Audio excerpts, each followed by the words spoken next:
जानवी की जुबान पर बचपन से ही हजार सवाल और मन में हर चीज जानने की उत्सुकता रहती है, जिस वजह से वो अपने भाई की शादी में चल रही रस्मों के बीच भी मम्मी से सवाल पूछने लगती है।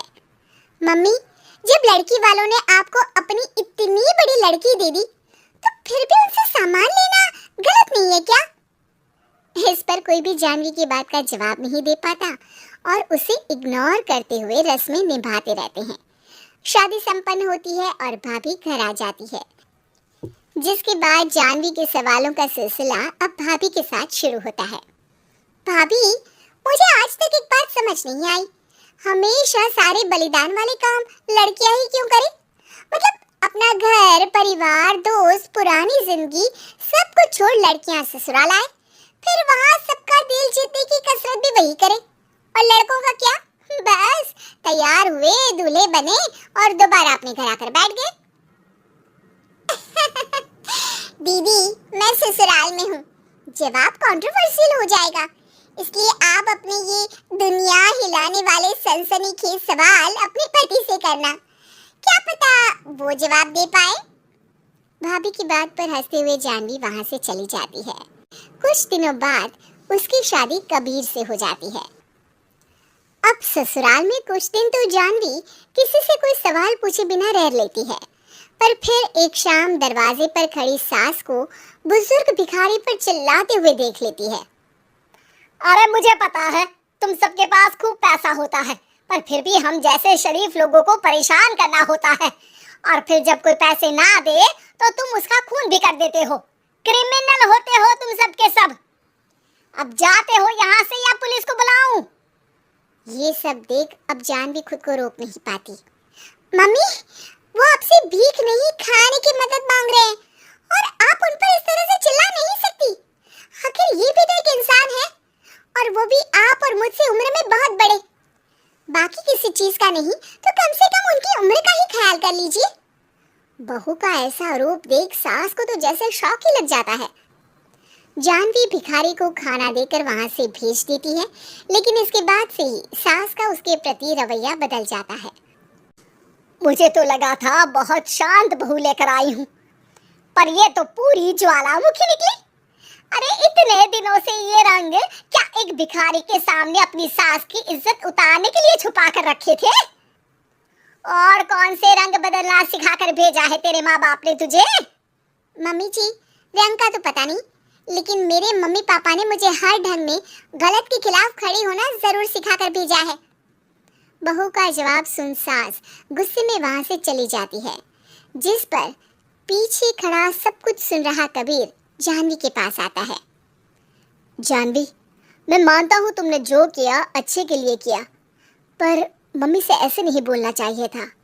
अब उन्हें मनाने की जिम्मेदारी तुम्हारी ही है। पर मैं कैसे? मुझे तो कुछ भी पता नहीं है। तो उसके लिए मैं हूं ना। कुछ दिनों में ही सकट का त्योहार आ रहा है, तुम बस बायने पर मम्मी को देने के लिए एक सुंदर साड़ी ले आना, तुम्हारा काम बन जाएगा। ये कहकर कबीर वहां से चला जाता है, लेकिन व्रत और त्योहारों से अनजान जानवी कंफ्यूजन में वहीं खड़ी रह जाती है, जिस पर वो भाभी को फोन लगाकर सारे व्रत और उनके महत्व समझती है। और उन्हें जानने के बाद वो बायने की साड़ी तो खरीद लाती है, लेकिन इसी के साथ उसके मन में अब नए सवाल पैदा होने लगते हैं। इसी तरह सकट के व्रत का दिन भी आ जाता है। हे भगवान, एक तो सुबह से भूखी, ऊपर से ये सवालों के बुलबुले पेट में उठकर और तहलका मचा रहे हैं। अब क्या करूं? किससे पूछूं? जानवी अपने आप से ये सब बोल ही रही होती है कि सास और कबीर उसके सामने आ जाते हैं। बायने और पूजा की सब तैयारी कर ली? हाँ जी, वो तो कर ली, पर क्या पर? फिर कोई सवाल है? पूछ लो, कहीं पेट में उसे रखे रखे एसिडिटी ना हो जाए। ज्यादा कुछ नहीं, बस पूछना था कि जब ये व्रत बच्चों और दाम्पत्य जीवन की सुख शांति के लिए होता है, फिर इसमें व्रत सिर्फ हम लेडीज ही क्यों रखती हैं? हिस्सेदारी तो दोनों की होती है ना? जानवी की बात सुन इस बार तो सास भी सोचने पर मजबूर हो जाती हैं। ये तो मुझे नहीं पता और ना हमने कभी किसी से पूछा, बस जो बड़े बुजुर्ग रिवाज बना गए वही चल रहे हैं। इसकी भी कोई वजह जरूर होगी। अच्छा, और ये बायने की वजह? अब बायने से तुम्हें क्या दिक्कत है? नहीं नहीं, दिक्कत कोई नहीं है। बस सोचती हूँ कि अगर व्रत बच्चों या पति के लिए होता है तो हमेशा हर चीज का गिफ्ट सिर्फ सास को ही क्यों मिलता है? अरे पति के नाम पर व्रत है तो उन्हें, और बच्चों के नाम पर जो व्रत है उनमें बच्चों को क्यों गिफ्ट नहीं दी जाती? जानवी का सवाल सुन इस बार सास भड़कने के बजाय शांति से उसका जवाब देती है।